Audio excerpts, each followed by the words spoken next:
tarde. Bem-vindos a mais uma sessão de conversas com Serralves, neste caso no eixo da paisagem. Este programa vai ao encontro da missão de Serralves de comunicação e divulgação de ciência e aproximação destes temas com o público, com o grande público. Aproveito para informar que nas próximas semanas irão ser realizadas mais 2 conversas com esta temática da paisagem e do jardim. Uma sobre o Jardim Botânico de Madrid e outra sobre um jardim suíço em Inglaterra. Este é um tema que está nas genes da Fundação de Serralves e é de enorme importância para a sua missão. Dou a todos as boas-vindas a esta conversa com Serralves, em especial à nossa moderadora Arminda Deusdado e à professora Teresa Anderson. A Arminda Deusdado é coordenadora e realizadora do magazine Biosfera, com emissão na RTP desde 2004 e tem vindo a colaborar com o Parque de Serralves em muitas destas sessões, em especial no ambiente descontraído. A Teresa Anderson é arquiteta paisagista e engenheira agrónoma, lecionou durante 30 anos, desde 2014 é consultora e está envolvida na criação da paisagem protegida dos parques da Serra do Porto e do seu plano de gestão. Desde 2013 é membro do Conselho Nacional do Ambiente e Desenvolvimento Sustentável. Em 2017 torna-se presidente da Associação dos Jardins Históricos e mais recentemente é coordenadora do Programa Intermunicipal dos Sacromontes, entre Braga e Guimarães. Antes de passar a palavra à Arminda, lembro que o chat está disponível para todas as vossas questões, sendo que no final haverá um período onde poderão colocar diretamente à nossa convidada as vossas questões. Para finalizar, novamente, agradecer em nome da Fundação de Serralves a todos os presentes e, sem mais demoras, passo a palavra à Arminda. Eu, antes de mais, agradeço imenso o convite e esta oportunidade de estar aqui a rever uma pessoa que eu admiro tanto, como a Teresa Anderson, e o papel que ela sempre teve ligado a estas estruturas verdes das cidades. Ainda para mais, quando nós estamos a falar de um papel histórico, porque realmente os jardins têm uma história, têm um passado, contam um pouco a estrutura de uma civilização ligada às cidades e não só. Esse papel ainda nos é muito querido, ainda está muito presente, Teresa, ou nós já olhamos só mais o jardim para chegar lá, levar o cão e passear as crianças, que também é muito importante, e vimos embora. Já não tem assim um tempo onde nós paramos e vamos até ao jardim e esse jardim tem uma história, tem história na família, tem história na cidade, nomeadamente. Como é que nós estamos? Olá, Arminda. Gosto em reencontrá-la, mesmo assim. Tenho-a visto, mas nesta forma virtual, digamos assim. Permita-me só que eu primeiro saúde também a professora Helena Freitas e a administração de Serralves e toda a equipa de Serralves. É um gosto este fim de tarde em Serralves com todos. Muito em particular porque hoje estou aqui, enfim, como presidente da direção da Associação Portuguesa de Jardins Históricos e Serralves, a Fundação de Serralves é um sócio desta associação desde a primeira hora. Portanto, enfim, que estamos a visitar um desta associação. Arminda, é verdade, eu acho que tem razão. Eu acho que as pessoas, quando vão a um jardim, usou a expressão, vão mais passear o cão, vão de facto à procura de se evadirem, de um contacto com a natureza, efetivamente, enfim, de passear, de conversar, de se encontrarem. E a maior parte das vezes estão muito distanciados da essência daquele lugar. Da razão de ser e porque é que ele é assim. E não só do lugar, mas das espécies, das plantas que lá estão, os animais que lá povoam, e portanto há realmente uma atitude muito indiferente no passear na natureza. Mas não é generalizado. Mas sim, tem razão, sim. Acho que é um pouco essa a atitude que está primeiro à cabeça de quem vai passear. E já agora, não esqueçamos que nós estamos a entrar, enfim, num momento em que todos nos apercebermos da importância de nos religarmos à natureza. Este Covid, que tantas voltas nos veio dar, mas faz esse desafio e esse convite a religarmos à natureza, o Relinking with Nature. E eu já vou falar disso. Então vamos. Ora bem, vou então aqui partilhar convosco alguma informação que preparei para hoje, para o nosso debate.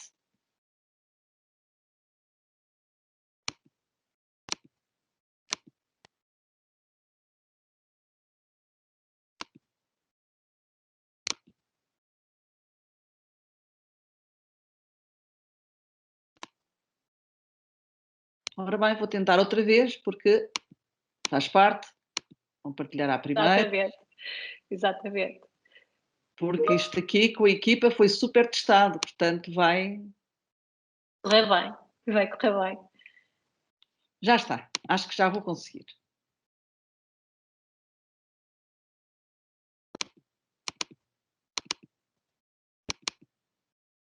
Ora bem, julgo que já estão agora a ver o meu ecrã.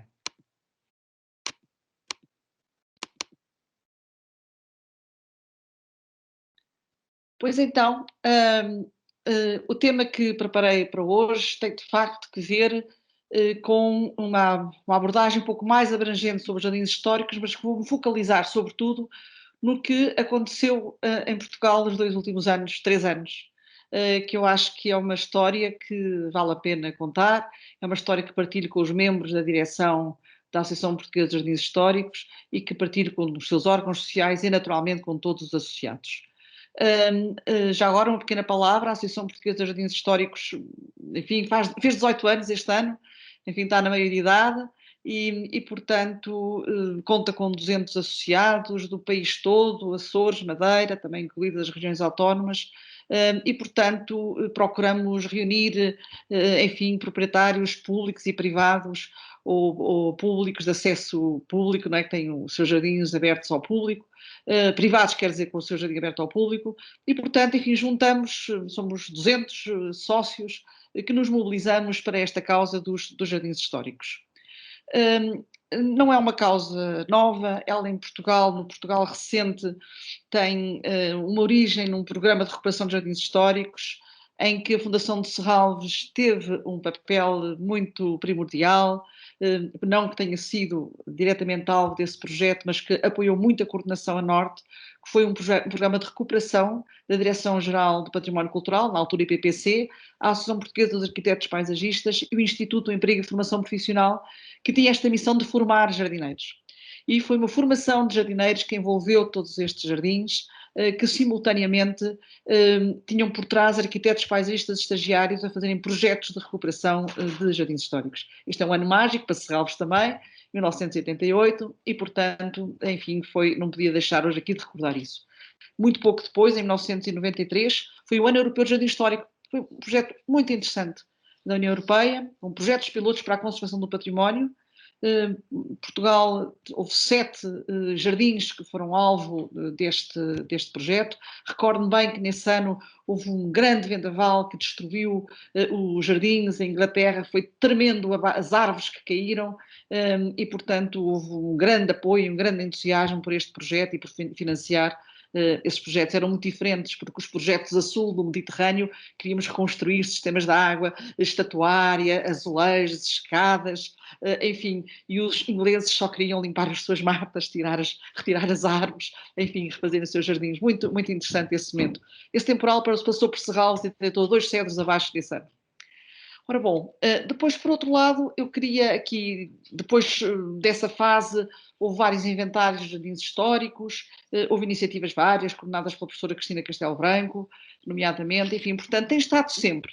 Mas a Associação Portuguesa de Jardins Históricos, nestes 2 últimos anos, entendeu tentar estruturar os jardins históricos, enfim, como um importante recurso, mas também como um produto que estivesse ao serviço e que estivesse disponível à sociedade. Claro que estávamos no grande auge do turismo e, portanto, víamos no turismo aquela grande potencialidade de financiar a conservação dos jardins. E não era muito aliciante. Mas eu já vou falar como é que demos a volta a tudo isso. Não posso deixar aqui, porque sei que temos um público vasto a assistir a isto e, portanto, uns estarão mais familiarizados com estes documentos do que outros, mas há um documento que orienta a Carta de Florença sobre a salvaguarda dos jardins históricos, um documento com 40 anos de existência e que é associado à célebre Carta de Veneza, portanto, do património cultural. E, portanto, eu vou falar um pouco sobre isso, também as paisagens culturais no contexto da Convenção da Proteção do Património Mundial, para depois falar destes dois acontecimentos, a Rota Europeia de Jardins Históricos do Conselho da Europa e a Rota dos Jardins Históricos de Portugal, que ficaram consagradas, digamos, em 2020. Sem saberem, começamos dois processos paralelos e convergiram no mesmo ano para a sua conclusão. E, portanto, eu acho que esta oportunidade que Serral vos deu, e a Helena Freitas disse, Teresa, escolha o tema, eu disse, eu quero comemorar esta junção do 2020 do que é que aconteceu. Portanto, muito brevemente, recordar esta Carta de Florença, portanto, que já referi, associada à Carta de Veneza. Ela passou a ser o texto normativo sobre a intervenção em jardins históricos e sobre as ações de natureza imaterial necessárias à sua proteção, à sua conservação e à valorização dos jardins. No entanto, na Carta de Florença, a definição de jardim histórico tem sido objeto de muita discussão, a própria Carta, e muitas vezes se fala na sua revisão, mas enfim, ela tem sobrevivido e vai continuando com a sua redação original. Por isso encontramos esta definição do jardim histórico, uma composição arquitetónica e hortícola, com interesse sob o ponto de vista histórico ou artístico, pronto, enfim. E começa aqui com dois apontamentos, enfim, em Estremoz e em Mangualde, enfim, dos nossos jardins históricos, convido-os a entrar, uma belíssima porta da Quinta Dona Maria, e enfim, um recanto do Palácio Anadia, em Mangualde. Portanto, simultaneamente, em 1992, portanto, simultaneamente não, enfim, em 92, peço desculpa, foi criada pela Convenção do Património Mundial a categoria de paisagem cultural e definidas como obras que representam obras conjugadas do homem e da natureza, portanto, mas enquanto bens culturais. Enquanto bens culturais. E, por sua vez, três categorias que são identificadas. E a primeira delas, que é aquela que hoje nos traz aqui, a paisagem claramente definida, intencionalmente concebida e criada pelo homem, engloba jardins e parques construídos por razões estéticas, enfim, por aí fora. E, portanto, é deste conceito, todas as paisagens são culturais por definição, mas enfim, esta é uma categoria, paisagem cultural. E elas hoje têm, de facto, um papel muito importante, ao bocadinho já referi, hoje, enfim, todos os programas que emergiram nesta convergência, desta transição verde e digital, em que estamos apostados para dar a volta à pandemia, o Relinking with Nature aparece por todo lado. Nós perdemos a nossa ligação à natureza, temos que recuperar essa... Tira-me só uma dúvida. E nós só estamos a ver o primeiro slide, que não está em modo de apresentação, peço desculpa ter interrompido, se já colocou uma imagem, nós não vimos. Está em modo de apresentação. A ver jardins históricos, paisagens culturais a preservar e a valorizar, Teresa Anderson, da Associação Portuguesa de Jardins Históricos. Então, muito obrigada. Obrigada. Nada, eu peço desculpa. Deixa-me ver, eu ia aqui tão contente e... ok. Vamos ver. Eu ia aqui tão contente a achar que estavam a ver estes jardins todos bonitos. Estávamos a querer, mas não vemos. Ele não está em modo de apresentação, está-nos a ver toda a estrutura do Keynote ou de um PowerPoint, eu acho que é um Keynote. Mas ele estava, eu para mim tinha-o em modo... E agora? E agora continuamos só a ver a estrutura do PowerPoint. Então, só um segundo, que eu vou voltar à origem. Vou partilhar novamente. Vou partilhar em modo tela cheia, para começar.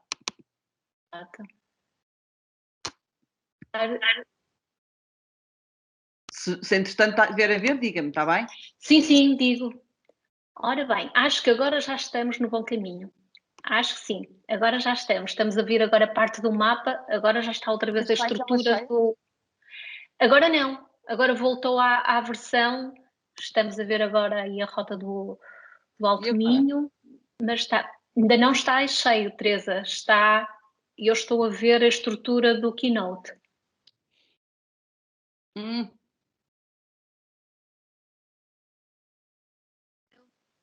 A terceira, digamos, a terceira ícone do lado inferior direito deveria de estar clicado. Tem... Só um segundo. Espera aí. Um segundo, por favor. Vou abrir novamente o PowerPoint para ele reiniciar.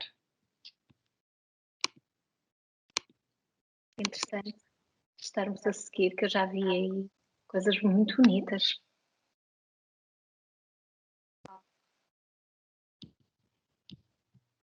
Tem que haver aí uma conjugação entre o homem e a natureza, porque senão não estamos a... Eu peço desculpa, não vou conseguir.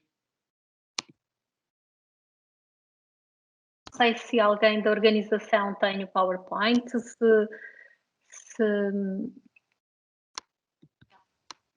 que o João possa dar.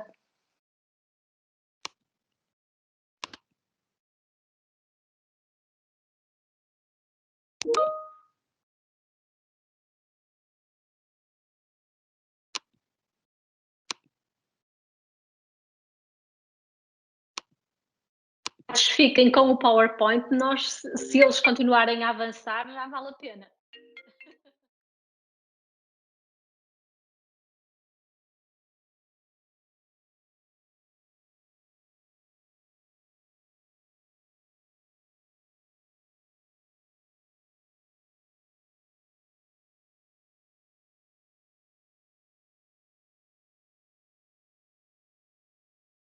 A altura de nós pensarmos tudo aquilo que vamos querer perguntar à Teresa, porque esta estrutura de jardins, todos nós gostávamos de ter um pequeno jardim e às vezes esse jardim tem muitas valências e isso também é muito interessante pensarmos nos jardins públicos e nas valências que eles têm que ter, porque não estão só pessoas que o utilizam como pequeno passeio, mas há, sei lá, aquela gama de adolescentes que precisam de mais espaço, precisam que o jardim também responda às necessidades que têm.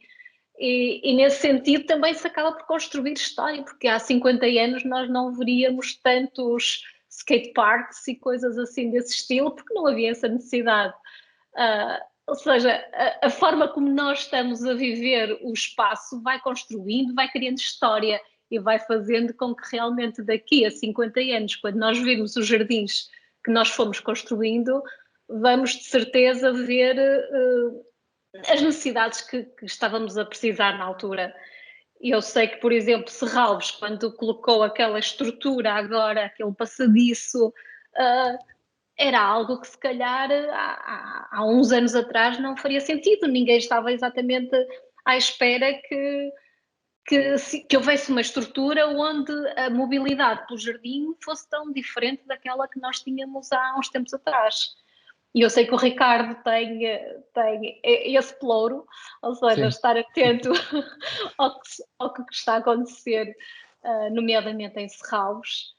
Nós tentamos sempre criar algo novo e estar na vanguarda sempre dos jardins e estar sempre um passo à frente para criar sempre novas atividades para todos os públicos e esse é um bom exemplo daquilo que fizemos no último ano e meio que vivemos e foi uma nova vivência no jardim, uma nova paisagem que surgiu do parque com novas com vistas que antes nunca tinham sido alcançadas pelo olho humano e que agora é visto muito facilmente pelo nosso público. Temos os jardins e as estruturas de Serralves sem a parte das todas as, ou mesmo esculturas, ou então determinadas ações e atividades, mesmo culturais, que vocês colocam no jardim. Portanto, ele vai tendo também essa riqueza de alteração, de acordo, às vezes, com exposições, com o vosso trabalho mesmo indoors, não é? Vocês casam muito bem essa... Isso também é outra parte da missão de Serralves, portanto, ter as eu acho que já estamos a conseguir ter a apresentação. Teresa, nós já estamos a ver a apresentação, achei. Já estão a ver, já estão a ver. Estamos, sim, senhora. Estamos, sim. Teresa, desculpe, nós pusemos aqui na conversa porque, pronto, está a ver. Estamos sempre. Vou pôr som.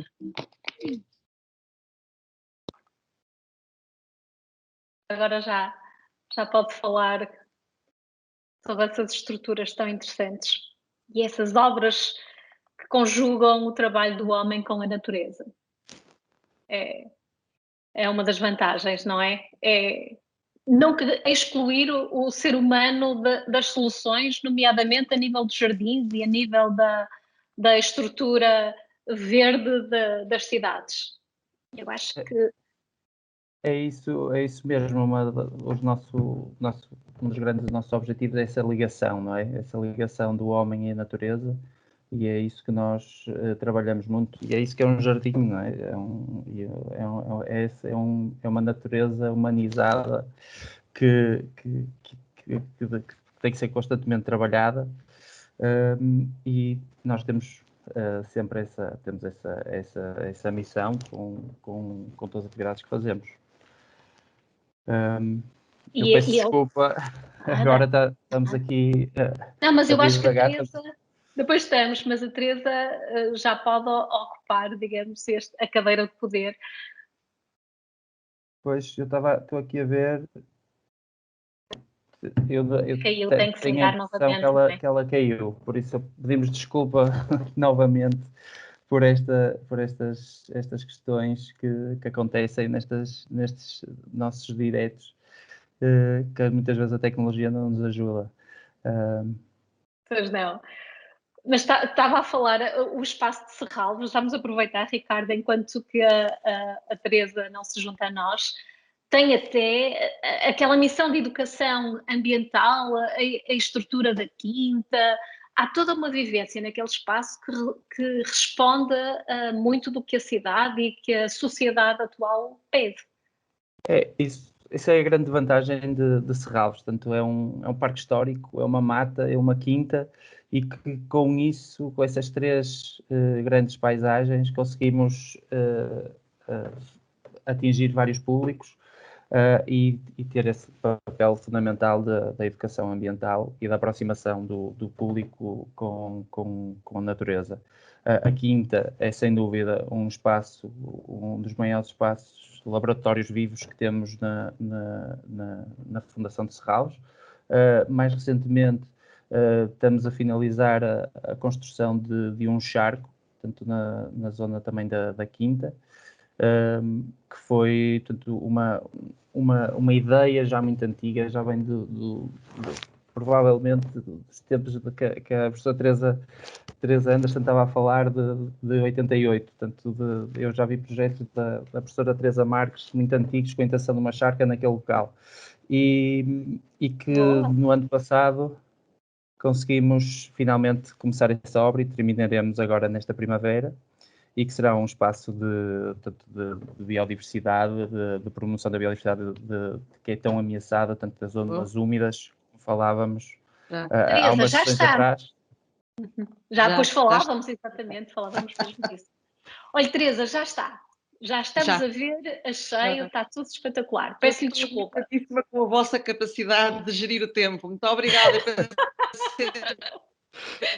Ora bom, portanto, eu tinha mostrado esta imagem, tinha explicado o que era a associação, tinha explicado, enfim, este programa e o que é que foi, este legado, digamos assim, do investimento nos jardins históricos em Portugal, este documento enquadrador da Carta de Florença, e estava aqui, portanto, nesta definição e a explicar que, enfim, que estes dois lugares eram aqui da Dona Maria em Estremoz e o Palácio Anadia em Mangualde. Portanto, como forma de os convidar a este percurso pelos jardins históricos de Portugal. Depois, enfim, também referi esta categoria da paisagem cultural e como ela se aplicava aos jardins e é precisamente dizer, lamentamos imenso, enfim, isto é uma grande aposta da associação, é conseguir que seja transposto do direito internacional para o direito português, que seja esta categoria de paisagens culturais. E, portanto, esta nova missão que os jardins históricos têm, enquanto serão sempre lugares de perpetuação e de renovação da nossa relação com a natureza, tem um contributo muito importante para a nossa identidade cultural também, pelo menos assim queremos, e realmente vemos como estes tais lugares para o Relinking with Nature. E, portanto, dava-lhes estas imagens um pouco intimistas do detalhe do que são os jardins mais formais, menos formais, enfim, com sebes de bucho extraordinárias, enfim, com rosas escondidas, com, enfim, sombras, enfim, todos estes ambientes que tanto nós apreciamos. E, para então, lhes referir o que é a Rota Europeia de Jardins Históricos do Conselho da Europa. Portanto, ela foi aprovada em outubro do ano passado, depois de enfim, de várias, acabou por ser também virtualmente a sua aprovação. É o 40º itinerário cultural do Conselho da Europa, que começou com os Caminhos de Santiago. Este é o 40º, fez um número redondo. Portanto, as quatro dezenas de itinerários culturais que o Conselho da Europa já montou. E, portanto, este é o seu logo, é a sua marca. A Associação de Jardins Históricos tornou-se membro da rede em 2018, imediatamente, foi a segunda Assembleia Geral, que foi em Wilanau, na Polónia, e Portugal entrou com um conjunto de jardins. Nessa altura, nós pensamos que esta rede, que estava numa fase inicial, que ia ser uma rede de associações de jardins. Há muitas associações de jardins em França, em Inglaterra, em Itália, enfim, mas depois acabou por ser uma rede de jardins individualizados. Mas, portanto, nós demos o contributo enquanto uma rede de jardins. E eu fiz uma opção que hesitei bastante, mas quando eu estava com outro membro da direção, a Maria Matos Silva, que tinha, aliás, preparado este PowerPoint, e quando em Itália, na Vila Collodi, nós apresentamos o que era o contributo de Portugal para esta rede europeia, o contributo português em termos de jardins históricos, eu própria fiquei surpreendida com a beleza, com a qualidade daquilo que tinha mostrado. Eu sei que as fotografias estão muito boas, cada proprietário tinha dado os seus jardins, a seleção destes jardins tinha sido uma decisão da direção, são todos associados da associação, e eu disse, não, eu hoje vou partilhar porque se calhar aquela emoção que eu tive, eu e a Maria Matos Silva tivemos, também a posso partilhar aqui hoje. Enfim, portanto, este não é propriamente o enfoque, mas não queria deixar de lhes mostrar. Portanto, este conjunto havia uma razão de ser, que eu vou explicar. Portanto, nós quisemos mostrar que em Portugal nós tínhamos jardins históricos autênticos e que sabíamos preservar a autenticidade do jardim e, por outro lado, que tinham um adequado estado de conservação. Não era bom, mas era adequado estado de conservação e que havia muitas infraestruturas preparadas para receber visitantes. E parecia-nos que eram as 3 linhas fundamentais para se criar esta rede europeia e levávamos a nossa experiência, a nossa reflexão.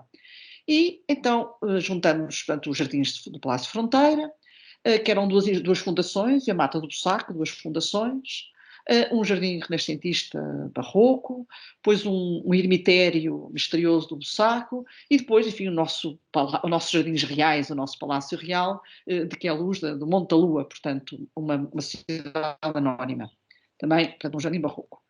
E, portanto, apresentámos e dissemos, este é o património português e tentamos pôr um standard em relação àquilo que era a nossa expectativa de os outros que fossem juntar-se a nós. E, portanto, tanto caprichamos, enfim, em mostrar o nível de exigência que devíamos ter. Palácio de Queluz, não é? Julgo que todos conheceremos, enfim, ainda com outras cores, já não são bem as cores de hoje. Depois, aqui 3 conjuntos de parques extraordinários, 2 deles, o Parque da Pena, mostra por acaso também ficava bem com um património da humanidade. Talvez o parque mais belo de Portugal, o Parque da Pena, incontornável, todos conhecemos, o mágico Parque de Monserrate, também, e então o Parque Terra Nostra, este parque extraordinário, feito dentro de uma cratera, enfim, com águas quentes que fumegam, águas frias, enfim, com uma vegetação luxuriante, extraordinário, com o seu tanque de mergulho. E depois os nossos jardins botânicos, como a história antiga, também. Ouvimos sempre falar dos jardins de Itália e tal, mas pronto, o nosso Jardim Botânico dá ajuda. O Jardim Botânico de Lisboa, a Universidade de Lisboa é um sócio da associação com 3 jardins, portanto, logo aqui trazíamos 3 jardins para esta rede europeia e o Jardim dos Açores, José do Canto. enfim, são imagens que conhecem também, são todos eles jardins muitíssimo bonitos, com as tais espécies exóticas que há bocado falávamos. Eles são laboratórios vivos, eles são laboratórios de aclimatação. Nós hoje temos um certo preconceito em relação às árvores exóticas, mas o que é certo é que elas estão há séculos nos jardins botânicos e sabemos como é que elas se comportam, são laboratórios vivos de há 200 anos, como é que serão daqui a 200 anos, portanto temos tanto a aprender com elas. Não devemos retirá-las, devemos estimá-las, mas sabê-las conservar e que elas não se tornem invasoras. E depois o Jardim Botânico ainda não tinha sido restaurado, portanto, enfim, tivemos muito receio em pô-lo, mas vamos apostar que ele vai ficar restaurado. E o fantástico também ambiente açoriano. Depois fomos aqui à procura das quintas e fomos muito este ambiente do século XIX.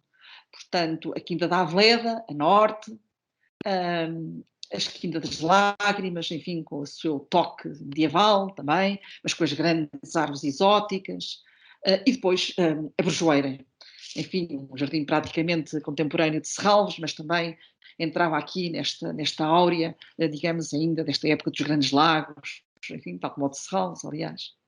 E depois então os dois jardins mais modernistas, o Jardim de Serralves e o Jardim de Gulbenkian.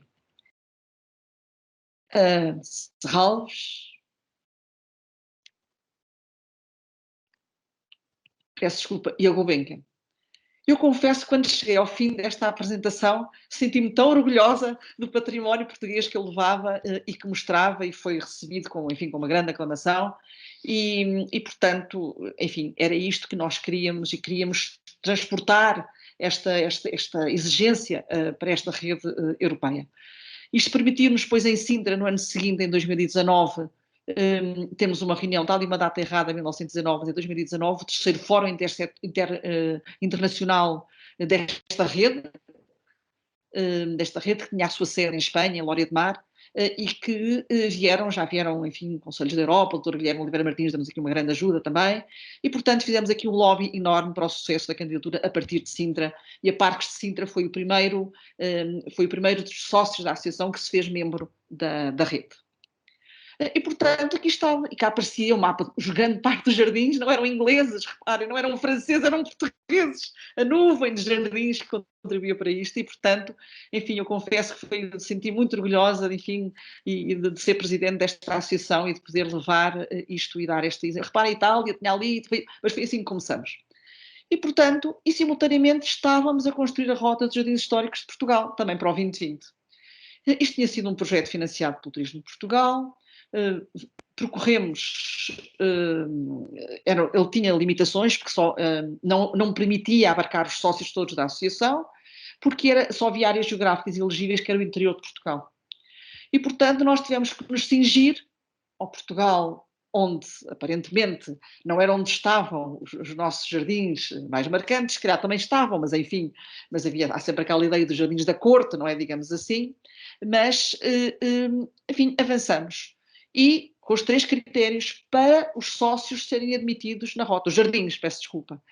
Tinha que ser um sítio histórico, autêntico, ao encontro das exigências do património mundial, um adequado estado de conservação, disponibilidade para acolher visitantes. Portanto, sempre os 3 critérios muito claros. E assim partimos, criamos um símbolo, uma imagem, uma árvore e um jardim, uma árvore e uma planta, um monumento e uma planta, peço desculpa, criado pela Renata Areses, como logotipo, e começamos a construir as rotas. As rotas do interior nós não tínhamos propriamente, há muitos sítios onde são terras mais pobres, mais distantes, onde não temos estas manifestações, mas nós não procurávamos apenas jardins.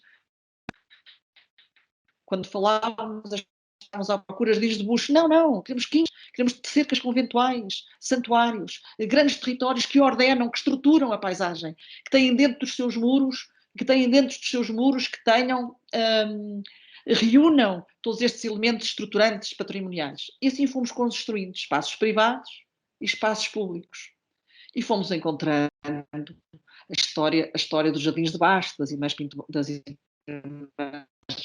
Basto, com os seus pequenos santuários, mais vernaculares, digamos assim, mas povoados de árvores extraordinárias, fontes, água, portanto espaços mais modestos, mas fomos concertando e complementando com uma grande diversidade de patrimónios. Quando chegamos ao Dão, uma grande surpresa com os jardins de Viseu, a partir dos jardins públicos de Viseu e com as suas quintas à rosa. Aqui temos a Casa dos Condes de Santar em Magalhães, belíssima. A Casa das Fidalgas, com as suas carreiras de bucho, como todas as quintas do Dão. Enfim, é talvez o best kept secret de Portugal, em termos de jardins, seja o Dão, seja em torno de Viseu, também com os seus santuários. E estamos a trabalhar o marketing de promover estas rotas.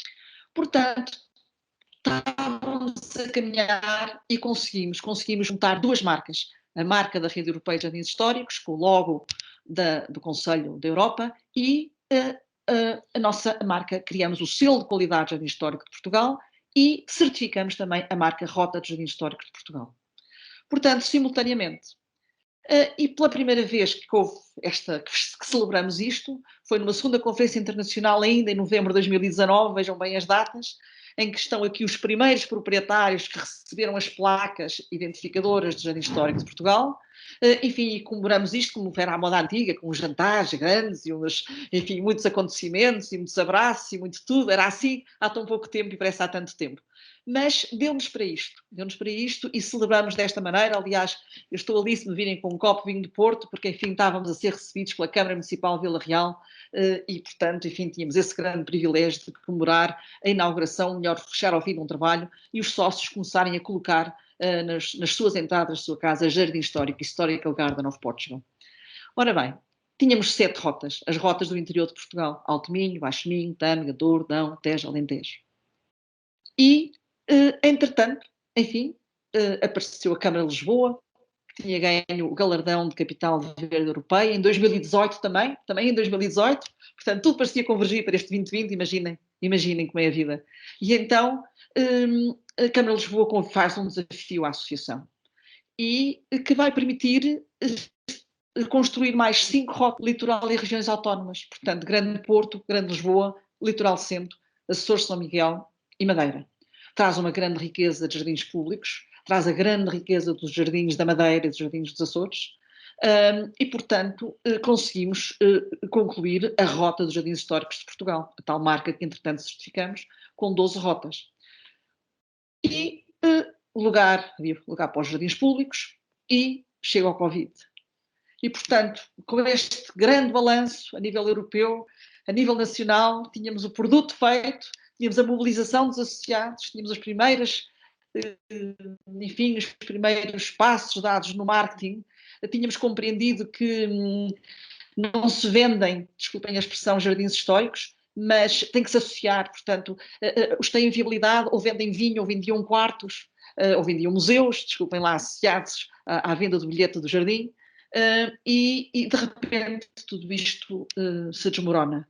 Os nossos associados fecham as portas dos seus jardins e a associação, os órgãos sociais, temos uma grande preocupação com isso, porque a razão de ser desta associação são os jardins e os seus associados, e, portanto, isto criava aqui uma dificuldade muito grande.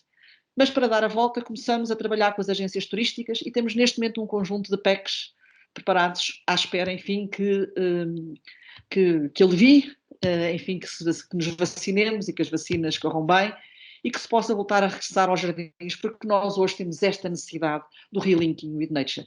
Se antes enfatizávamos outras vertentes do jardim, mais do que nunca agora, vamos a enfatizar esta. Tal e qual como há 100 anos atrás houve a grande procura pelas termas, e até há bem poucos anos, enfim, se receitava ir para termas, enfim, vamos receitar agora, vamos para os jardins, vamos para os parques. Mas vamos ter que reaprender a estar nos parques, a reaprender a estar com a natureza, a reaprender os nossos hábitos de cidadãos, de cidadania, de consumidores.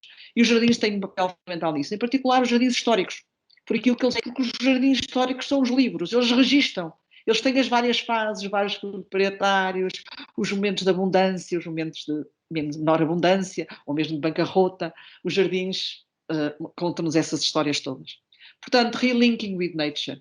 Os jardins históricos são um património para isso. E relinking com a Câmara Municipal de Lisboa, esta parceria que então fizemos, que nos desafiava Escolhe e Evoluir, e inauguramos uma exposição em Lisboa, que está 2020 até 2021, porque agora posso dar a notícia, vai ficar aberta, quando voltar a abrir, vai ficar ainda até o dia 23 de maio. Um grande obrigado à Biblioteca Nacional e à Câmara de Lisboa por isso, porque muito poucos a puderam ver. Ela está desde junho, e enfim, em que mostramos todo este projeto.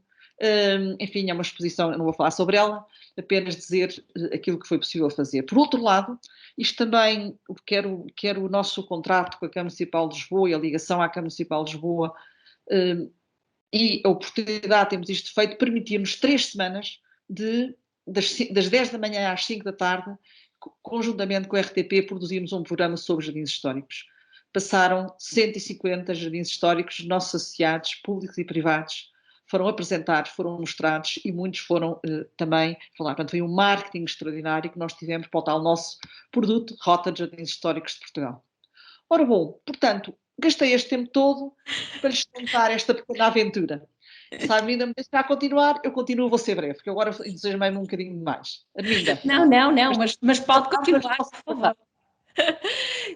Havia aqui um ponto que eu gostava de perguntar e partilhar esta informação com quem nos está a ouvir. Pode-nos falar um pouco da questão do bucho, que era uma daquelas questões que nós começamos por falar quando ainda estávamos em off, digamos. Qual foi o papel, o que é que está a acontecer com o bucho e qual é o papel que os jardins estão a ter para recuperar ou para proteger esta espécie? O que está a acontecer com o bucho é isto. O bucho é uma planta estruturante dos nossos jardins, já mostrei muitos, enfim, e o que acontece é que em grande parte dos jardins ele morreu. Ora bem, são várias as doenças. Nós hoje a Associação promoveu uma sessão emitida com uma parceria com 2 associados, são das casas da Universidade de Lisboa, e fizemos uma sessão sobre as doenças e as pragas do bucho e também os seus tratamentos. E tudo o que sei foi muito interessante. Ela foi gravada, ela está acessível a todos, dura cerca de 1 hora e meia. E, portanto, eu recomendo. O problema é que o bucho é uma planta estruturante nos jardins. E talvez quase que a espécie mais abundante, enfim, não foi feita esta contabilidade, mas, enfim, se calhar iríamos a perceber, em termos de espécie arbustiva, dessa sua presença. E, portanto, entre as várias doenças que a atacam, desde o mildio, enfim, aquilo que chama-se também a lagarta, porque é a lagarta chinesa, enfim, que é impressionante, porque a Arminda, de manhã, chega ao jardim, chega ao fim do dia, não está. Eles comeram tudo. E, portanto, e desaparece. As plantas entram em grande stress e portanto, é isto. E, portanto, vai trazer uma alteração brutal aos nossos jardins. Já há, neste momento, boas soluções, sucesso com plantas alternativas, mas desde, pelo menos, antes até, provavelmente, de certeza, mas confirmado, os jardins romanos já tinham a presença do bucho, este talho destas espécies. E, portanto, os jardins históricos guardam esta informação. A jardinagem é uma arte muito antiga, que se foi transferindo de geração em geração, e, portanto, isto é uma arte de saber e de conduzir e de viver com uma planta que é muito resistente, muito robusta e muito bonita, que agora desaparece. E, portanto, era algo que era garantido, era quase como fazer um muro, ficava para sempre, dura muitos anos, são centenários. Na Beira é impressionante. Os buchos centenários que existem nos jardins à Roda de Viseu são verdadeiramente extraordinários. E, portanto, é isto que se passa, é isto que estamos a viver. É, de facto, um problema que faz parte da fragilidade, porque os jardins são muito frágeis. E uma coisa como esta pode desestruturar por completo um jardim. E é isto. E estruturas, por exemplo, eu lembro-me que acontecia com aquela planta, com a palmeira, também há muitos vetores que vão chegando aos jardins também, nomeadamente quando nós estamos a falar de algumas plantas ornamentais, que está a existir agora aqui já há uns anos, quase um ataque seguido com vetores, nomeadamente, eu estava-me a lembrar do caso das palmeiras, mas vocês têm essa noção, ou seja, vocês percorreram Portugal de les a les, incluindo ilhas, quais são as maiores ameaças aos espaços que estão agora tão bonitos e até agora já catalogados? Estou? Eles estão muito ameaçados, tá? Está-me a ouvir? Estou a ouvir, estou, força, força. Peço desculpa. Efetivamente, as ameaças são muito grandes. E quando dei esta volta, enfim, nós temos um inventário da associação, onde temos cerca de 800 jardins inventariados, com diferentes níveis de inventário, dos quais 220 e tal estão integrados nas rotas, portanto, são aqueles que foram identificados como adequados a fazer parte, estarem visitáveis, e também porque os proprietários o autorizaram, não é? Mas é a conservação. É muito caro manter. É muito caro manter os jardins. Não é que seja muito caro. É preciso encontrar a solução certa para cada jardim e isso não é fácil. Há um fator extremamente condicionante que é haver água ou não haver água. Logo esse à partida. Depois há o outro, e nós temos visto jardins com uma grande escassez de água. É impressionante porque um jardim não está isolado. Mesmo que ele esteja rodeado por um muro, a água vem do exterior desse muro. E com a maior das facilidades, o abastecimento de água é interrompido aos jardins. E, portanto, a água é um dos fatores cruciais. Quando estamos nas cidades é mais complicado, porque há muita edificação, depois enterram-se garagens, tudo isso, e, portanto, as nascentes de água acabam por ser perturbadas e causam grandes problemas aos jardins. Mas mesmo fora das grandes cidades, isso também acontece. E muitas vezes é apenas todas essas canalizações, elas têm que ser mantidas e são abandonadas. E, portanto, logo isso implica um grande investimento. A associação fez um projeto com o apoio dos imigrantes há cerca de 15 anos atrás, em que foi precisamente para investir no restauro dos sistemas hidráulicos de 12 jardins. Portanto, os sistemas hidráulicos são cruciais. Depois, a vegetação também. Eu estava a falar das palmeiras. Isso tem que ver com a globalização. Portanto, a chegada de todas essas pragas, nomeadamente em relação às palmeiras, o escaravelho, dito assim, das palmeiras, de facto, nos nossos jardins era um emblema, as palmeiras. A gente via e sabia onde estava o jardim porque via as palmeiras. Desapareceram. Estão as araucárias, restam as araucárias, mas as palmeiras tinham presença muito grande e muito marcada, e tinham aquele toque brasileiro, tinham aquele toque, enfim, digamos, da gesta portuguesa, não é? Pelo mundo, e, portanto, tinham essa importância muitíssimo grande. E, portanto, foi uma perda patrimonial brutal. Mas vamos ter mais. Nós vamos ter mais, mas não é só nos jardins. Também temos na natureza no seu todo. Os sobreirais estão, enfim, com problemas gravíssimos, não é? Portanto, todas essas, enfim, grandes áreas arborizadas que nós temos que estão com... Pois estão. Nós resilientes. Nós temos que ser objetivos. E os jardins são lugares de experimentação. E por isso é que é muito importante não prescindir das espécies exóticas que estão nos jardins, desde que elas não tenham o seu caráter invasor.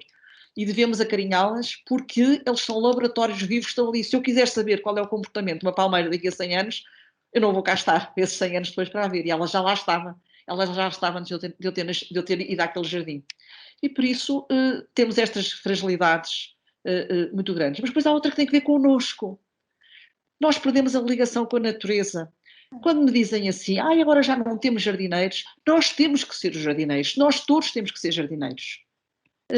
E, portanto, esse é o papel mais importante. A associação, com a Universidade de Trás-os-Montes e Alto Douro e o Instituto Politécnico de Barcelos, estamos a tentar, enfim, esperemos que tenha sucesso, a criação de uma formação avançada, de jardinagem avançada, portanto, a nível superior.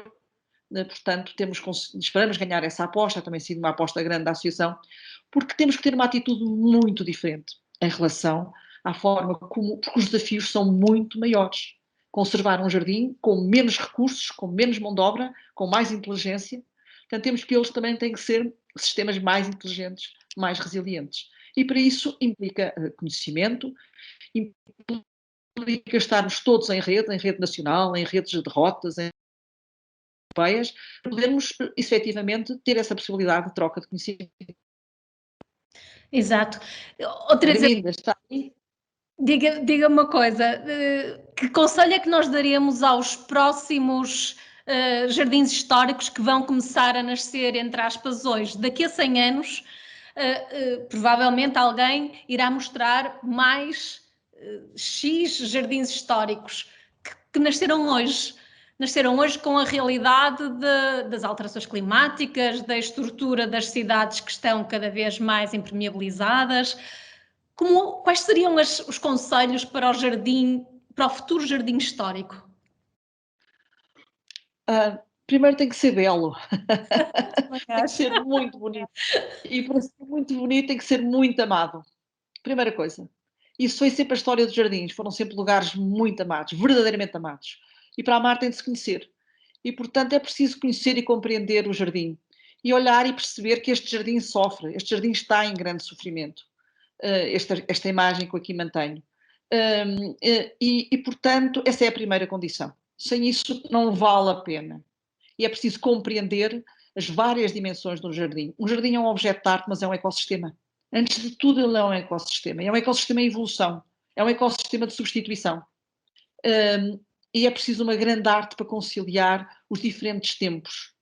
Serralves teve uma arte extraordinária na concertação que fez no jardim que Carlos Alberto Cabral herdou do seu pai e como ele o integrou numa grande novidade muito única em Portugal e no mundo, como é Serralves, enfim, Serralves tem esse grande distintivo de ser um lugar, um jardim de uma época em que se fizeram poucos jardins, em que os que se fizeram na sua grande maioria foram destruídos. E Serralves, aqui no Porto, isolado, graças aos seus proprietários, que muito amavam, chegou aos nossos dias. Claro que hoje adquiriu outra função e, portanto, de vez em quando leva um edifício e mais outro e tal, e a gente vai sofrendo um bocadinho. A certa altura não vai caber mais, não é? Não vai caber mais a certa altura, porque senão ele desaparece. E, portanto, temos que ter muito cuidado. Uhum. E o jardim se faz num dia. O jardim vai-se fazendo. Quando se faz um jardim de novo, as pessoas ficam tristes. Depois ganhou-se aquele hábito de plantar as árvores muito grandes, depois elas morrem, não se dão bem, as raízes vieram muito apertadas no vaso e, portanto, estremecem e morrem, não são regadas, não são tratadas, foram compradas a metro. Não, nós temos que repreender aquilo que plantamos. Nós temos que também não perder uma dimensão muito importante. Estes são espaços de cultivo e nós vamos cada vez querer mais espaços de cultivo de proximidade. O coronavírus veio-nos ensinar isso. Nós vamos mudar os nossos hábitos alimentares. E eu não acredito que quando, enfim, esta fase passar, que a gente vai voltar ao antigamente. Se voltarmos é uma tragédia, porque seguramente aprendemos alguma coisa. E os jardins dizem-nos isso. E portanto, nós, jardins, as nossas varandas, nós vamos cada vez cultivar mais aquilo que vamos comer e vamos querer comprar aquilo que foi cultivado próximo das nossas casas. E, portanto, os jardins aí vão ter um papel fundamental. Não pode ser tudo hidropónico, não é? Não vamos encontrar soluções dessa natureza. Portanto, o jardim tem que manter estas duas dimensões de espaço de cultivo e cultivo, reparem, a ordem da cultivo é uma palavra que é de cultura, agricultura, não é? Exato. É culto, são espaços cultos por excelência, portanto é um espaço de cultivo, é um espaço de sageza e, portanto, tem que manter. A condição para mim, para ser histórico, tem que continuar a ser um espaço de cultivo, no sentido do cultivo do ornamental, mas do cultivo produtivo também, de que nos alimentamos. E para nós fazermos esta manutenção, pelo trabalho que esteve tão perto de tantos jardins, a Teresa percebeu se havia uma estrutura de viveirismo para continuar a alimentar um jardim e continuar a fazer uma progressão bem edafoclimaticamente bem adaptada ao sítio onde temos que intervir? Temos muito a fazer nessa área. Há experiências muito interessantes. Olha, um dos membros da direção, Miguel Coelho de Sousa, tem um jardim extraordinário. É um grande artista das plantas pouco exigentes em água. Peço desculpa ao Miguel de chamar artista, mas é. E, portanto, nós vamos fazendo dos jardins também esses lugares de experimentação. Portanto, a gente traz e experimenta. E depois há umas que crescem mais do que se pensava, outras que crescem menos, vão dando lugar a outras. E, portanto, estamos sempre a tentar aumentar a produtividade. Nós compreendemos, nós somos pessoas informadas, hoje todos conhecemos o que é fotossíntese, porque é que ela é tão importante, e portanto quando nós fomentamos plantas, estamos a fomentar, não é? Estamos a fomentar essa função naquele espaço que nós temos, que está ao nosso alcance. E um jardim é um espaço para isto. e nós não podemos prescindir dele. Eu sei que isto é uma conversa um pouco utópica quando pensamos nas cidades de 8 milhões de habitantes, 20 milhões de habitantes, mas enfim, mas também há outras realidades, não há só essa, portanto, a necessidade de espaços de cultivo, de proximidade, aliás, não é por acaso que é um sucesso tão grande, as hortas, não é? As hortas sociais e não sociais, enfim, municipais têm um sucesso tão grande por causa disso mesmo. E têm uma adesão extraordinária e repentina. É um movimento avassalador. Completamente. Será que vamos caminhar para uma imagem um pouco como o Japão tem, aquele conceito de os alunos vão até aos espaços verdes, abraçam árvores, interagem? Agora falamos tantas vezes na questão do Covid e nas questões mais mentais, de problemas, de doenças mentais, de isolamento e de necessidade de contacto realmente com locais de proximidade de natureza. Estaremos a dar esses passos para conseguirmos olhar para os jardins como o Japão, por exemplo? Eu acho que não temos alternativa. Desculpa, não é? Quer dizer, não temos alternativa, não temos alternativa. E acho que o Covid também contribui muito para nos mostrar isso, não é? E portanto, é isso. É essa a minha convicção. É sem dúvida importante. E o caminho está traçado. Deus queira. Teresa, eu quero mesmo acreditar que isso vai acontecer. Eu gostava de ver agora neste arranque de Portugal com, digamos, com um papel tão importante na comunidade europeia como está a acontecer hoje, perceber mais que o futuro dos investimentos estão próximos de opções mais estruturadas com o ambiente, e eu vejo muita proposta para construir mais coisas. Nós estamos a ver agora as hortas urbanas, exato. É isso que nos colocou agora aqui para nós vermos, certo, Teresa? Não, eu acho que este ali um bocado aquela imagem do bucho morto, não é? E, portanto, fui buscar aqui outras imagens da água, uma horta no Palácio Anadia, uma varanda do professor Caldeira Cabral, enfim, fui buscar outras imagens, que foi só para mudar, porque achei que a outra que era não estava a chegar bem.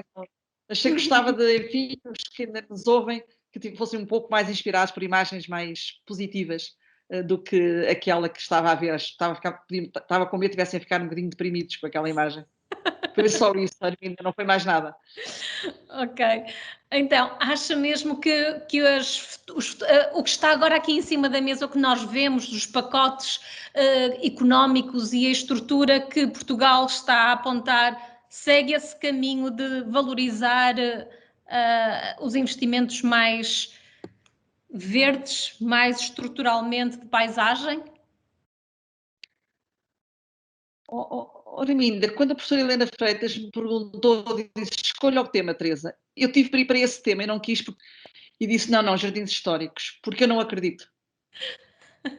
E portanto, eu não acredito porque, enquanto não se tomar a verdadeira percepção que o verdadeiro problema é o abandono da paisagem e o que isso significa, e portanto, quando interiorizarmos que é isso que nós queremos contrariar, o abandono da paisagem, e que somos todos, isso não é possível. E eu temo que muitos destes programas sejam apenas distribuição de dinheiro. O que é útil. Faz mexer a economia, fará as pessoas mais felizes, eventualmente, mas nós temos que alterar a nossa paisagem. E somos nós que fazemos a paisagem. A paisagem é uma construção do homem. E a paisagem que nós temos está acumulada de combustível. Só pode arder. Ela só pode arder. E enquanto não tivermos estratégias integradas de pastoreio, de fogo controlado, de replantação, e não é só plantar árvores, também é preciso tratar dos estratos herbáceos e arbustivos, e nós sabemos isso, nós aprendemos isso há muitos anos. E portanto, e não é isso que eu sinto que esteja. Não é isso que eu sinto que esteja na agenda, na percepção real das pessoas do problema. Nós temos que transformar a paisagem, como fazemos uma horta, transformando o campo, só tem que ser pensado e de outra maneira coletiva e de forma coletiva e responsável. E portanto, olha, eu não escolhi esse tema porque achei que ia pelo pequeno. Small is beautiful. E não pelo grande. Alguém que está aqui a participar connosco pergunta onde é que pode encontrar, digamos, estes itinerários de jardins históricos, ou entre aspas, comprar, ou seja, como é que pode ter acesso a esta lista? Para já tem que ir ao site da Associação Portuguesa de Jardins Históricos, escreve Jardins Históricos e vai lá dar. Também temos uma app, pode ir passeando.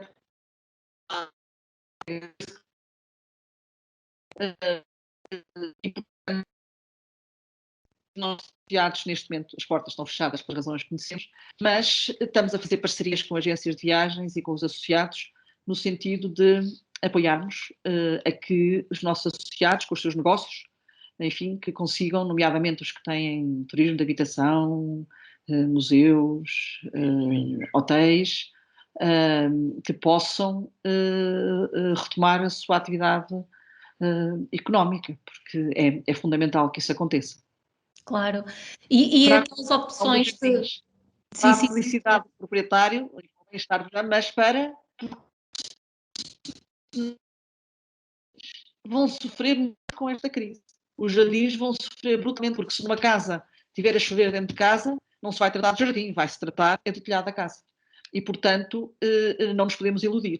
E, portanto, é importante que todos pensemos no problema e, enfim, a associação é uma pequena associação, uma estrutura de voluntários, mas procuramos dar o nosso contributo na medida do possível. Será pequeno, mas, enfim, é o que é possível dar.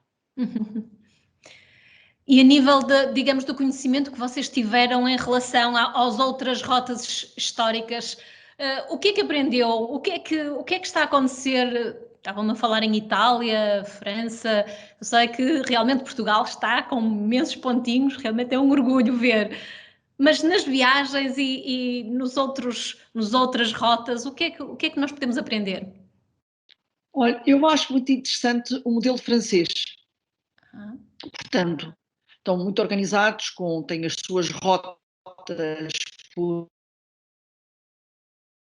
e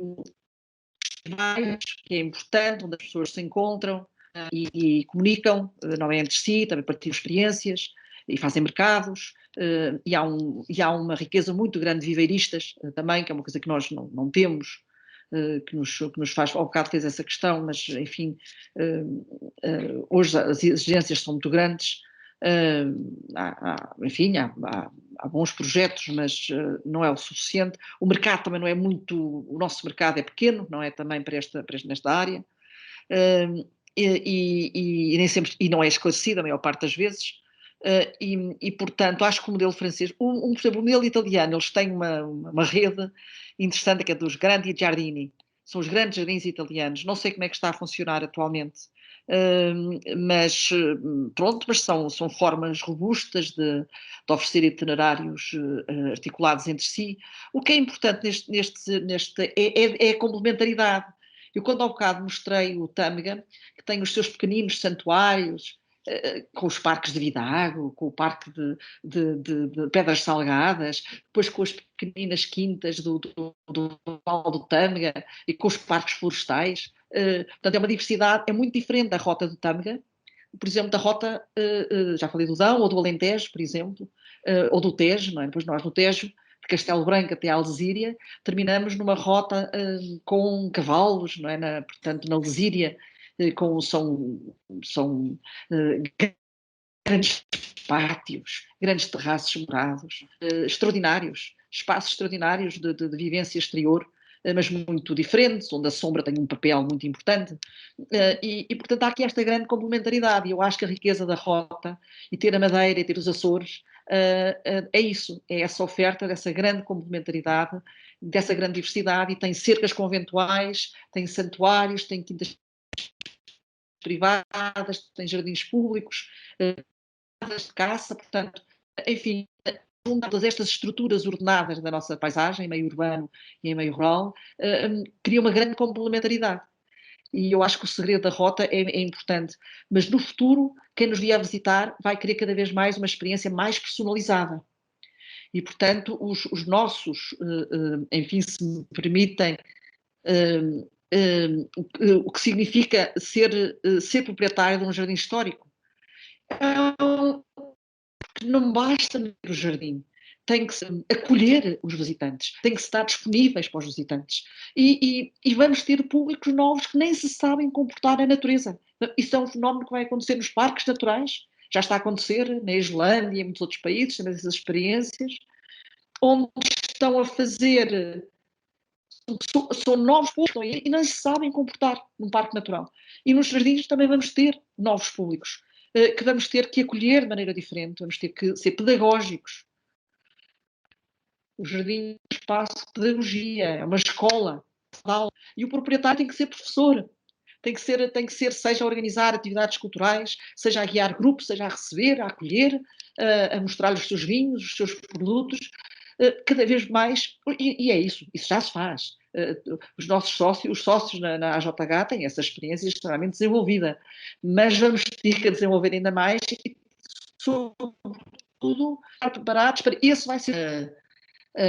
Oxalá seja também, porque será seguramente um padrão de maior qualidade, porque nós estávamos no modelo de quantidade, não de qualidade. E isso também não estava a correr bem. Enfim, poderíamos debater sobre isso, mas, portanto, não sabemos falar do futuro, é difícil, mas podemos pensar algumas coisas e, sobretudo, tentar refletir sobre aquilo que aprendemos. O que é que nós aprendemos sobre tudo isto, não é?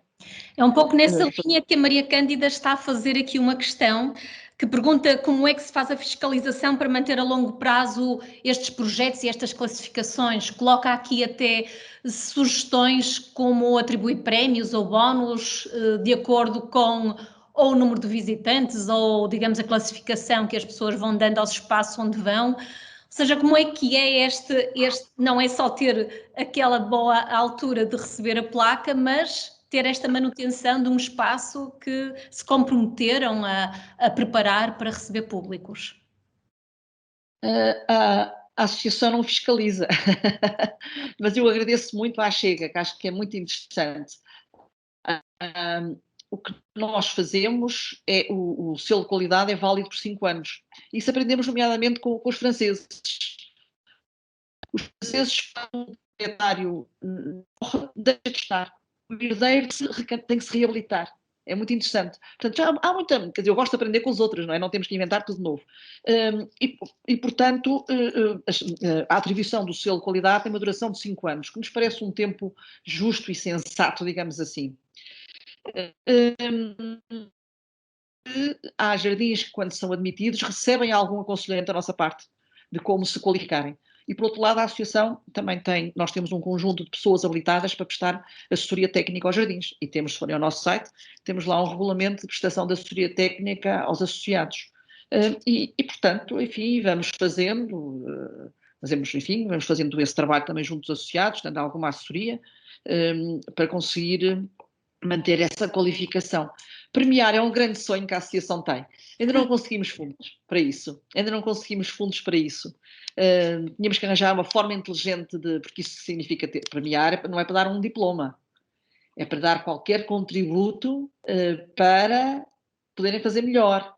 Não, dar o papel também podemos dar, e damos com certeza, e temos muita honra nos sócios honorários a quem entregamos apenas um papel, mas com muita honra. Aqui tem que ser com muito trabalho, não é? E alegria também.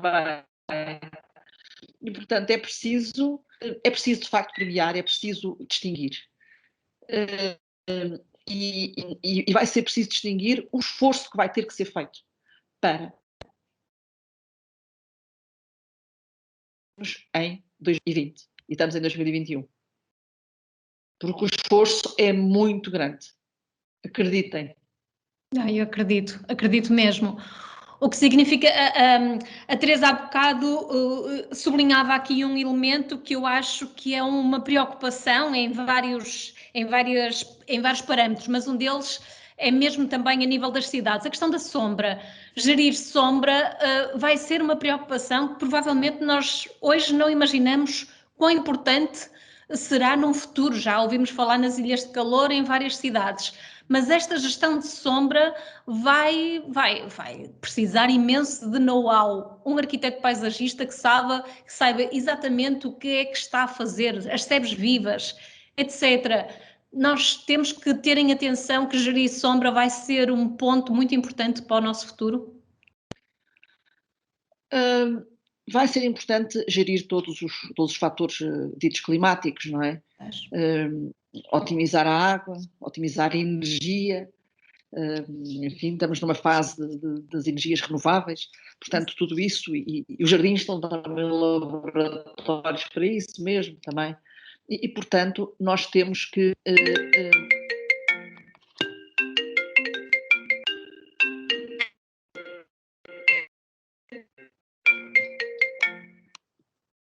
Pode continuar que nós estamos a ouvi-la. Eu compreendo que o telefone tocou. Não, estava-me a falar de como é gerir os elementos climáticos. A sombra. É outra coisa que é... Nós vamos cada vez mais...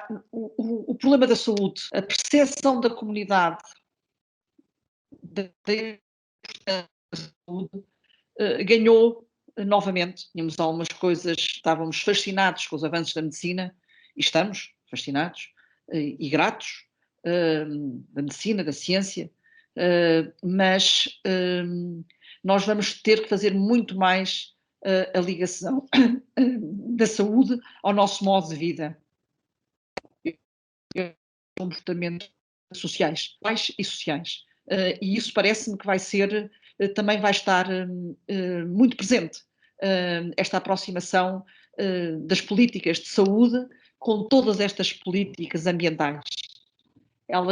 Vamos encontrar que elas convergem muito mais do que aquilo que nós até agora julgávamos.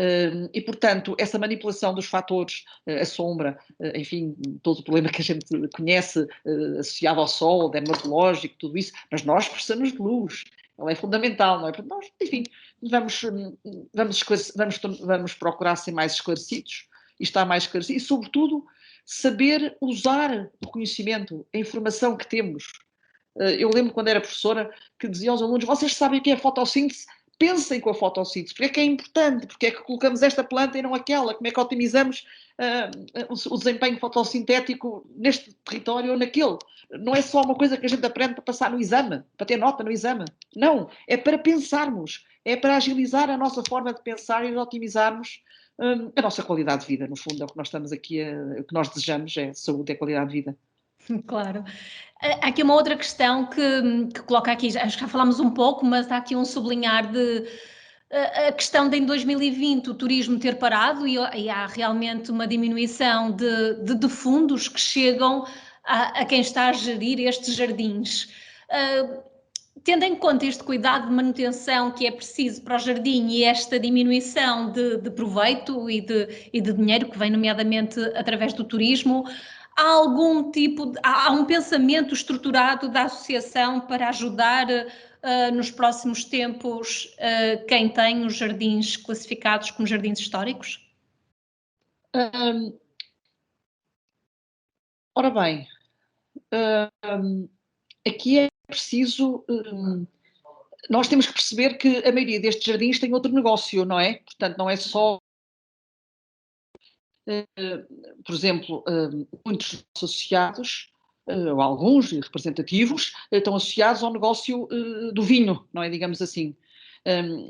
Chamemos-lhe assim, sentimos de forma genérica. E, portanto, é preciso ter complementaridade. Eu já há um bocadinho referia, é muito difícil, só pode ser uma entidade pública, uma Câmara, um município, é que poderá, porventura, fazer a manutenção dos seus jardins públicos, enfim. Agora, os jardins privados, não.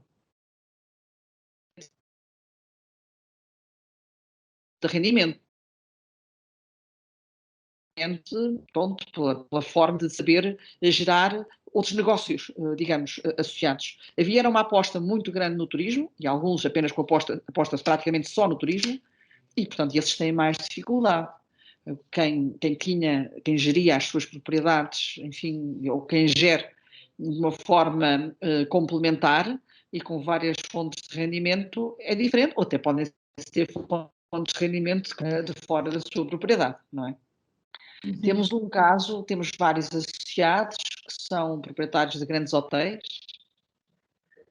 e que muito nos honram o seu contributo que fazem e pensamos muito neles, não é? Procuramos fomentar e oferecer projetos alternativos aos hóspedes que vêm para estes hotéis. Enfim, portanto, também é outra área. É engraçado que isto das rotas de jardins históricos tem levado a direção da associação a muitas facetas da sociedade e da vida económica, porque, curiosamente, não é? Os jardins são pessoas, não é? Curiosamente, é assim, não é? É natureza. E, portanto, é ao encontro das pessoas e, por isso, isto é uma associação de associados. Uns têm jardins, uns interessam-se pela causa, mas, enfim, agora depois também temos outras associações com quem temos parcerias, a Turiab, por exemplo, ou a Associação das Casas Antigas, também, enfim, várias vezes trocamos impressões, porque não há jardim sem casa, não é? E, portanto, enfim, isso leva-nos a todas essas... Portanto, acabamos por ter que ter uma ação muito mais alargada para além do jardim de bucho, não é? Muito bem. É toda uma propriedade. Exato. Temos aqui uma questão que a Helena Freitas gostava de colocar. Se a organização abrisse, por favor, o microfone à Helena, eu agradecia que assim colocava a pergunta diretamente à Teresa. Pode ser? Não sei se me estão a ouvir. Teresa, em primeiro lugar, muito obrigada por esta apresentação fantástica e pela disponibilidade também por estar connosco hoje. Gostei imenso e, portanto, eu conheço bem. Foi também interessante perceber que também nos aproximamos por uma certa botânica, portanto, e não apenas na composição, mas também na função e nos valores. De facto, a botânica hoje transporta um conjunto infinito de valores que é extraordinário. Portanto, é uma mudança realmente que está a acontecer e a entrada desta valorização da botânica é de facto excepcional e, portanto, foi muito interessante para mim perceber essa cumplicidade e, portanto, ter essa maior consciência também e queria cumprimentá-la e felicitá-la pelo trabalho extraordinário que tem feito a associação, de facto, criando, digamos, uma identidade que é tão importante também na afirmação do nosso património, na sua salvaguarda e na sua promoção inteligente e, portanto, de facto, eu penso que este é um trabalho muitíssimo, muitíssimo pioneiro e muitíssimo relevante e, portanto, eu também tive o gosto de ter acompanhado a integração do Jardim Botânico de Coimbra na associação há uns anos atrás e, portanto, sei bem da importância que foi as dinâmicas que criou. Mas estava aqui a pensar também, sendo certo que, evidentemente, que uma das questões que nos interpela hoje é realmente como é que vamos conseguir salvaguardar todos estes espaços e a integridade destes espaços que estão tão ameaçados por tantas, falaram imensas coisas, desde as questões fitossanitárias, as alterações climáticas, à própria disponibilidade financeira, aos recursos, para de facto, ao saber, à sabedoria que se perde, de facto, aos tais jardineiros que se perdem, e eu estava a pensar que uma das coisas que me impressionou de facto muitíssimo também ao visitar o Japão foi de facto exatamente não só aquela ideia que temos do jardineiro japonês, da sua delicadeza, do detalhe, da sabedoria, mas também um aspecto muito importante que eu gostava de trazer, porque de facto tipicamente nós pensamos, e bem, na natureza e no que a natureza, e como a Teresa dizia, esse relinking to nature, portanto, e essa necessidade de facto que hoje vamos sentir, que não tenho qualquer dúvida, é inexorável, portanto, essa recuperação até do papel da natureza como central na nossa vida, mas o que também me inspira e penso que vale a pena também trazermos é de facto e que me interpelou muito nessa realidade japonesa é também a criatividade inspirada no respeito pela natureza e no culto. Neste caso até eu recupero a sua palavra, se calhar não é no culto, se calhar é mesmo no cultivo da harmonia e da ordem. E esses valores também estão muito intrinsecamente associados à própria construção do jardim histórico, não é? E são muito visíveis em Serralves e em todos os jardins que me impressiona imenso, portanto, de facto, esse cultivo da harmonia e de uma certa ordem, não é? E isso, porventura, são também elementos muito importantes enquanto valores societais, portanto, e que de facto que vale a pena recuperar na ligação não só talvez à natureza, mas também o que ela inspira, não é, do ponto de vista da criatividade, não é, da harmonia, da cumplicidade, da coexistência, não é, portanto, destas e, de facto, eu penso que este é um momento da maior relevância, por isso eu gostava de perguntar à Teresa como é que acha, porque de facto os jardins históricos têm este tempo, o tempo que transportamos e que conseguiram e que conseguem transportar para o presente e para o futuro, e oxalá consigamos de facto essa salvaguarda, mas perguntava-lhe como é que de facto nós conseguimos continuar a produzir jardins históricos, portanto, como é que é possível que, portanto, não fiquemos, portanto, como é que conseguimos também trazer, a partir das nossas cidades, e não só, e dos nossos territórios, mas a Teresa disse bem que há uma ameaça profunda, geral, sobre a paisagem, e que isso evidentemente se reflete também aqui, mas como é que nós conseguimos, de facto, trazer para o presente e para o futuro os novos jardins históricos? Como é que vê este caminho? Se isto, enfim, não sei se isto se faz sentido para si, mas na sequência do que apresentou, eu perguntava-me isso, porque de facto o esforço da manutenção do que temos é tão grande, não é? Mas como é que prevê ou antecipa o futuro para além daquela função? Porque hoje fala-se muito as soluções de base natural, o restauro dos espaços verdes, o espaço verde num sentido muito amplo, não é? Mas também precisamos destes jardins históricos, até no espaço também da própria cultura urbana, da organização urbana. Isto é possível? Era um pouco esta questão que lhe colocava, e agradecendo-lhe imenso a disponibilidade para estar connosco hoje também, e a sua, enfim, é sempre um gosto ouvi-la, como sabe. Muito obrigada, Teresa. Helena, muito obrigada. Muito obrigada, Helena. Eu partilho muito da sua inquietação. Eu não tenho uma resposta fundamentada, mas há uma coisa que me tem despertado muita atenção, que tenho lido sobretudo nestas avaliações de final de ano e estas perspectivas que são feitas sobre o 2021, que é esta indicação de as pessoas irem viver para fora da cidade. Portanto, esta adesão ao teletrabalho, a circunstância em que nós aqui estamos, e, portanto, já não sentirem a necessidade de viverem próximo dos serviços da maneira como servimos. O que me está a inquietar, porque nós vimos de uma experiência dos anos 90 e do princípio do século XXI, muito assente numa expansão urbana desordenada, caótica, que tanto nos preocupou, estradas por todo lado, e finalmente estávamos a passar por uma cultura de conter, não admitir o espaço urbanizável, e conseguimos reconstruir os centros históricos, e agora nem turistas, mas nós também não vamos querer ir viver no centro da cidade, vamos querer ir viver para fora da cidade.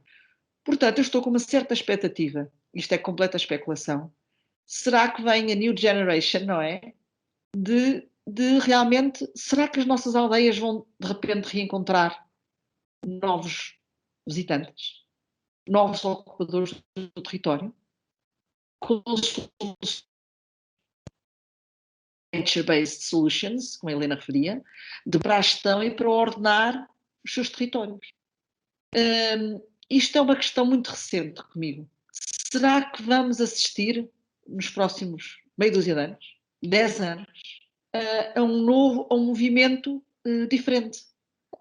Depois de um investimento brutal no restauro dos nossos centros históricos, e que foi muito investimento privado, mal, bem, mas foi. O centro da cidade do Porto, não sei o que seria hoje, não tivesse sido realmente investimento privado, sem investimento público, naturalmente, mas, e agora afinal nem para receber turistas, nem para o habitar, porque queremos ir para outros sítios que na verdade afinal tanto faz. Eu ligo com qualquer um virtualmente a qualquer hora, a gente já sabe que não é igual, estamos todos muito a dizer, isto não é como era antes, não damos abraços, mas eu não sei se depois vamos ter tantas faltas desses abraços dessa maneira, não é? Da mesma maneira, do mesmo modo. E portanto, parece-me que estão muitas coisas para acontecer. Temos que estar atentos, humildes, cautelosos. Acho que devemos poupar, de facto, se calhar não é um termo simpático. Temos que reutilizar, reciclar, chamada economia circular, que não é mais do que reaproveitar, como a gente sempre fez, não é? Quer dizer, ainda venho de uma geração em que os lençóis, quer dizer, outros não, em que a gente virava os lençóis com uma bainha ao meio. Portanto, eu acho que vamos voltar a isso. E temos que ensinar ainda. O Economist, por exemplo, fez uma revista sobre o século XXI extraordinária, sobre o 2021, peço desculpa. Mas muitas outras fontes têm essa e que nos colocam problemas novos. As agendas vão mudar muito rapidamente. E nós não conseguimos acompanhar essa. É o que mais me angustia. É que trabalhamos muito. A Helena, de certeza, que trabalha muito. A Arminda trabalha muito. E não conseguimos. Temos mais resultados por causa de trabalharmos muito. Não assim. Esta solução, isto não está certo. Não estamos a fazer bem. Não podemos estar a fazer bem. É impensável. E enfim, vamos ter que aprender à bruta. Oh, meu Deus. Portanto, uma última questão que o Simão Moreira... Peço desculpa. Força. Teresa disse alguma coisa? Eu interrompia, foi?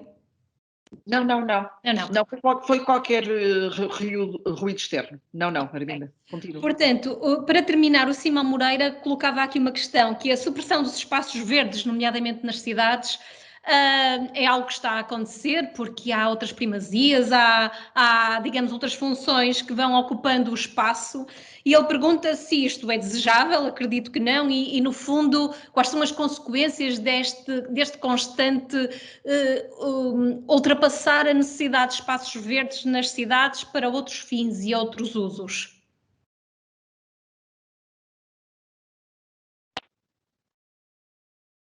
Olha, é uma tragédia que persegue os jardins, sobretudo os jardins públicos, não é? Porque os jardins públicos é um espaço barato, portanto é preciso construir, vai-se construindo no jardim público, assim foi, a cidade do Porto tem vários exemplos disso. Mas também, neste momento, já se questiona o que vai acontecer, o espaço de trabalho vai modificar significativamente, portanto, fala-se muito disso. Tenho também lido alguma coisa sobre isso. E discutido sobre isso, como é que é o espaço do trabalho a partir daqui e o espaço de vivermos, não é? Da habitação. E eu já tenho lido que se vão esvaziar edifícios de escritórios. Não sei, vamos ver. Mas se isso acontecer, nós vamos ter, anunciaram o encerramento de shopping centers, não é? Quem diria, não é? Enfim, que as pessoas vão comprar online. E vão sentir menos necessidade daquele tipo de compra, quer dizer, enfim, há sempre os viciados nas compras, mas haverá sempre. Mas a ideia de pensar que no meu tempo vou ver grandes centros comerciais a encerrar, até me dá alguma angústia. Mas o que vai acontecer? Qual vai ser a reutilização desses espaços de escritórios, espaços de comércio? Enfim, eu não quero dizer que estamos perante uma grande... Não tenho, enfim, não costuma ser, digamos, o meu discurso de futurar, não é propriamente a minha veia, digamos assim, mas de observar sim, e procuro estar atenta e questionar. E é isso que nos vai acontecer. Temos de estar atentos e temos que questionar, porque as mudanças estão a acontecer ao nosso lado e nós nem nos apercebemos dela. A começar por nós próprios. Nós próprios estamos sujeitos a uma tal pressão que nos transforma. Mas nós nem temos outra alternativa. Nós não percebemos o que é que mudou. Não tivemos tempo para. E isto acho que passa também para esta pergunta que é o que o Simão faz, não é? Realmente, eu não concebo que se vá prescindir dos espaços públicos que temos. Circunstância é uma circunstância. Quando, se quisermos pensar, estamos aqui a pensar no Porto, o Porto é uma cidade muito pequena, não, quer dizer, o Porto não é o Porto é Gaia, Gondomar, Maia, não é? Portanto, é assim, não é essa dimensão. E, portanto, nós não podemos, temos que ver a escala, temos que sempre olhar para a escala a que estamos a tomar as decisões e a ver. Mas é sempre irresistível. E eu assisti a muita condenação de muito espaço verde, ou espaço verde potencial, e temo julgo que vai continuar, mas também acredito que possa haver devolução. Vai ser muita devolução de espaços para cultivo. Espaços que já foram cultivados e que vão voltar a ser cultivados. Vai custar muito dinheiro, mas acredito que isso vai acontecer e até está a acontecer. E até está a acontecer já. Isso é bom terminarmos assim com alguma emoção e realmente nós comemos paisagem, por isso é bom que nós tenhamos essa atenção à nossa volta. Então, em nome de Serralves, o tempo realmente passou rapidamente. Eu vou agradecer imenso mais uma vez à Teresa por ter estado aqui connosco, a todos os participantes e todos que se juntaram a esta nossa conversa e também, em nome da instituição, agradecer à SONAI, enquanto mecenas do Parque da Fundação de Serralves. E deixo aqui o desafio, há sempre um desafio fantástico a terminar estas nossas conversas. E é já amanhã, às 18 horas, exatamente à mesma hora desta nossa conversa, vai ser Conversas com Serralves, Pandemias na Literatura. Vejam como é bom o tema, com o Walter Cunha, a Ana Paula Coutinho e a Isabel Pires de Lima. A Isabel Pires de Lima, fantástica. Por favor, não percam. Mais uma vez, obrigada por terem estado aqui connosco. Obrigada, Teresa, obrigada a todos e mantenham-se bem perto de Serralves. Boa tarde.